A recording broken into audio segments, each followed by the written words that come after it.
bir ağırbaş teleke, erbet, ağırbaş bir pis yağday Türkmenin namuslu olmakların hakkında, o belki Türkmeni binamusluğa karşı soğuk berip de sürmekliğinin hakkında ortaya geliyor. O ne mi bilen? Avadan at bilen, namzedi. Falani namzedi. Türkmen dilinde ne mi diye? Adağılısı. İşte adağlı at bilen, namzedi at bilen, ağırbaş bir teleke yağdaylar ortaya geliyor. Ne mi teleke yağday? Nikah yok hani. Hani nikah yok.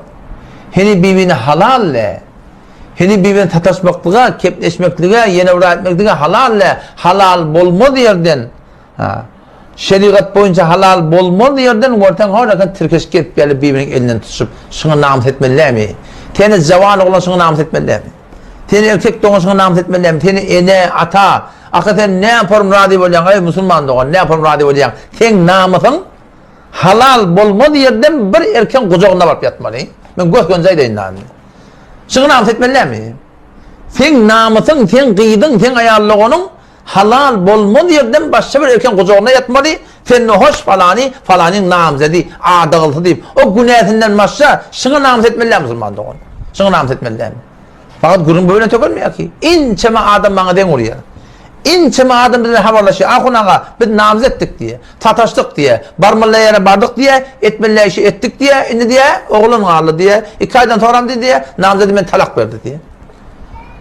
İlmin ektüllerine talak verdi diye. Gevresinde oğlan ağırlıdır. Haram nutfeden oğlan ağırlığı. Haram nutfeden oğlanlı bolağılı. Veledi zina gevresinde ağırlığı. İndi bunu ne etmeli diye. Eğer senin öyle Hudayhan ne günahını, eğer doğru halisana şeraitlerin tövbe etse Allah Teala Erhamur Rahimin ol ayrı bir görürüm. Ama bir yavruçılık ne etmeli? Gelin senin oğlanı öldürecek mi senin? Şul namzediden, şul artatşan yağdaydan, hayti ene, hayti ata, hayti kaka, hayti baba, hayti doğun. Her kimi ki havarı var, şu taş çevrende, şu an aydıp başarıyamıştık, deyip başarıyamıştık.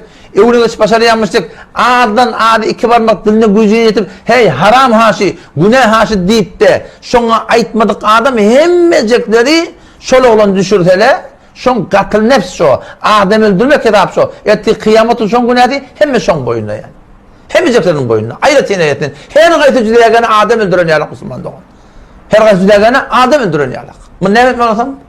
Ne mi tabilli? Namzedi adağlı falan hop tenike adaptırdın tenike barıptırdın, almam oldurdun, gelmem oldurdun, vermem oldurdun, Müslüman doğan ne nikah etmiyorsun bak.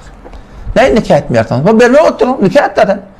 Eğer hele tataşmaklığa moştak, vakti bir adam birine almalı oluyor, bir birine barmalı oluyorsan, o kon gaygıtı mesale cinsileri, şundan çim alınıyor ol. Şundan çim öyleliyor Müslüman doğan, siz bilmem ne olmuş da adları, vakti geçti mesela ortaya geldi, vakti geçti vermem oldun, ne mi nikah etmeliler? Ne mi şu ortada şuurunu halletmeliler Müslüman doğan? Şunun şeyde bir yağda geliyor. Bu ne etmeyecek onu? Bu ne etmeli? Ne yapar doğrulamasın? Gel dedi. İnçemeden oraya Allah bak. Hakun ağa ben gevreli oldum diye. Ben ne edeyim diye. Oğlunca ne yapayım? Kaçırayım ben diye. Katlı nefs oldu ona. Ne yaparım fetva vermeli şeyle burada Müslüman doğum. Huda Teala Kur'an'ı ne diye? Allah Teala Kur'an'ı diye. Yankı 32. ayet Sure-i Esra, Sure-i Ben İsrail 15. paran başlayan bardan okuyun. Allah Teala'nın hükmü. Olur ki Müslüman doğan. Tenike öyle Müslüman mı yaptın? Ben size için gurum verdim. Tenike Kur'an'ı ben kabul etti yani.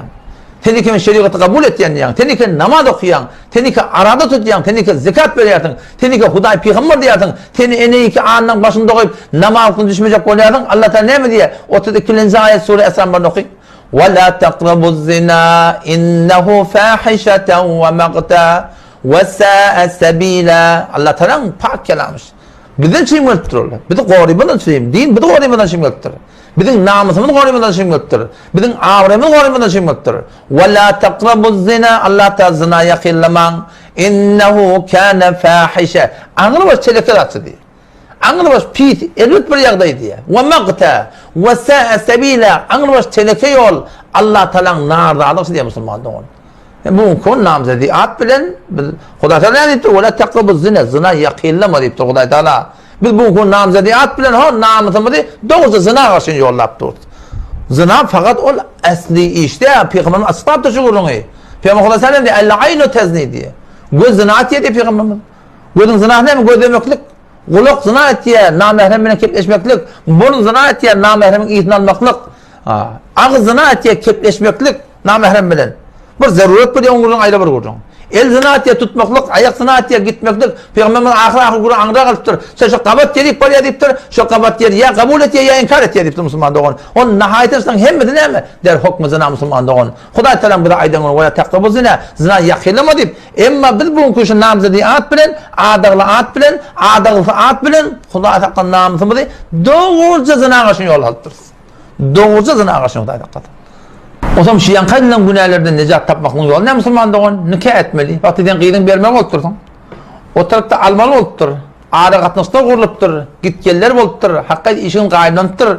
Hakka birbirini tanıyıptırlar. Vermek olturdu anne. İndi gelip şu arada intizar çektirmeklik iki tane yaşı olanı mın iyiydi teleke barar mı kabarmam kadim Müslüman doğun. %99 barıp eti Müslüman doğun. Arada her bir günah kaçırttı o da kim boyunna? Şu enatan boyunna. Ki berme olturunun ýagdaýynda, alma olturunun ýagdaýynda näme diye? Gediýe barakyp nikah edenek. Näme diýip? Şu Türkmen debine gaýym turýar.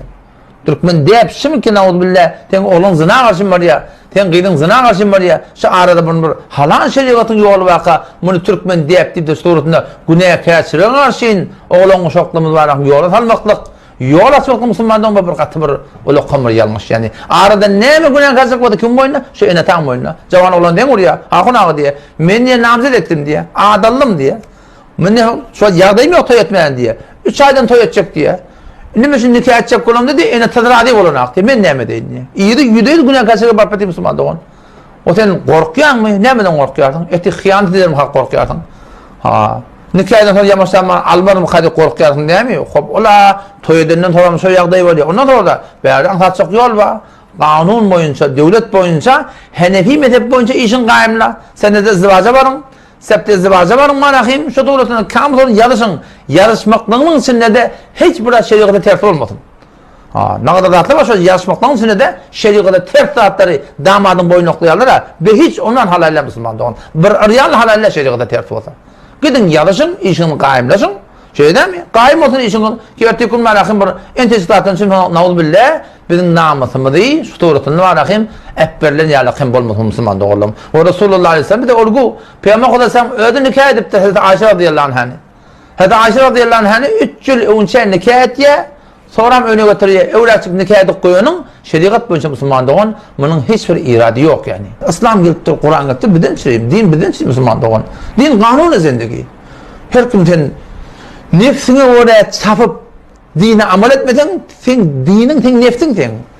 Nefsini oraya çapıp şeytanı oraya çapıp İslam'a amal etmeden sen dinin şeytanın dini. Şeytanı aydan oraya şarkı bir her kimde bir düzgünla şu düzgün tana din bol ya. İslam'da bir düzgün, her kim İslam şoň düzgün bolsa, İslam şoň dini bolsa, şoňa amal etmeli Müslüman. Ol ýoktam adam musulmançylykda ne bizim dünýämize bap bolar, ne ahiretine bap bolar. Näme diýdi? Ýol näme? Ýol biliji ýol.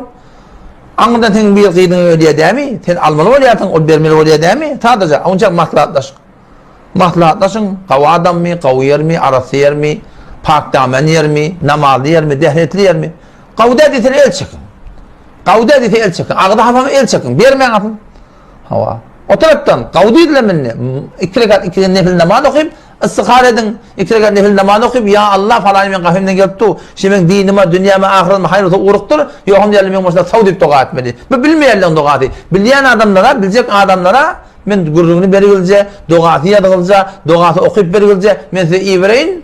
Allah Taalanyň dinine we bizim namusymyz, ayallygymyz, bajymyz, erkek doğumyzyň öz izdivajynda durmuşa çykmaklygyna Hudaýdan ýol koýupdyr. Istihar etmeli Müslüman oğlum. Şoňa ora toýletseň, şoňa ora ölenseň, şoňa ora durmuşa çykdyň, %100 inşallah Taala we ahirallah muwaffaq bolarsyň Müslüman oğlum. Muwaffaq bolarsyň. Üstün çykarsyň inşallah Taala. Olam şuday näme nikah etmeli? Alma oturdan berme otur. Maslahatdan geçdimi? Istihardan geçdi Müslüman oğlum. Näme etmeli? Şoňa toratynda nikah gymali, goý tatassylla. Koy otursunlar, koy gülüsünler, ne yapayım Müslüman oldu? O zaman şu da inşallah Teala sizlerden himmet etmek gerek ve evvel ahir Müslüman oldum. Ben şayet ayetyen söyledim, bazen bana hemside katanak geliyorum bu. Mahiyetimi yüreğime ağrıya doğru. Türkmen inteleke millette, Türkmen milleti, kavim millet, gayratlı millet, ederme millet. Ama ne kadar da hatta aydılmayaptır, değilmeyaptır, doğru düşündürmeyaptır Müslüman oldum. Bilmeyen ne kadar da ellik etmiyor Müslüman oldum. O şey bilmesizlik, o da hamur bir de bir de Allah temizden tevfik versin. Vesselamu aleyküm ve rahmetullah.